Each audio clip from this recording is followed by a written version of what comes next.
Nu, labs rītiņš, dārgie tautieši. Var sakot, baiga dusmu parāvu.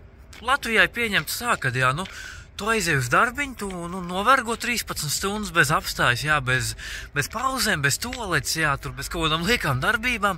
Tu aizej mājā, kā uzvar kaut kādu pelmeni, tur izstrep 2 aliņas, kā tev tur kāja sāp, viss malas sāp, neko negribās, kā tev vēl beigās uznāk, labi, tu aizej gulēt. Šitien te Vācijā, karoči, viņš atnāk uz darbu, sukenēns.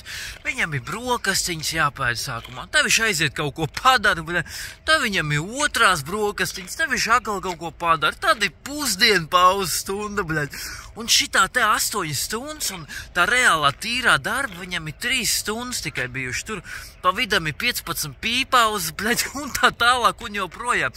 Karoči, un vēl viņam ir pa mazvārdu sakot, nedod Dievs, tur jāpastrādā stundiņu ilgāk, vai kaut kāda, sagadīšanās pēc ilgāk jāpastrādā, karoči. Tur ir brēka, uz visu nedēļu. Tur ir šefs pidaras uzreiz, šitie te kolēģi sukenenti, tur, nākamnedēļ es vispār uz darbu nenākšu bez mazvai. Tā tas ir reāli. Es uzskatu, kad labāk tu saņem to 740 eiro, kas tagad tur Latvijā ir tā minimālā alga, es arī baigi nesaprotu, pa ko ir brēka, 740 eiro. Man liekas, tas ir, diezgan konkurētspējīgs atalgojums.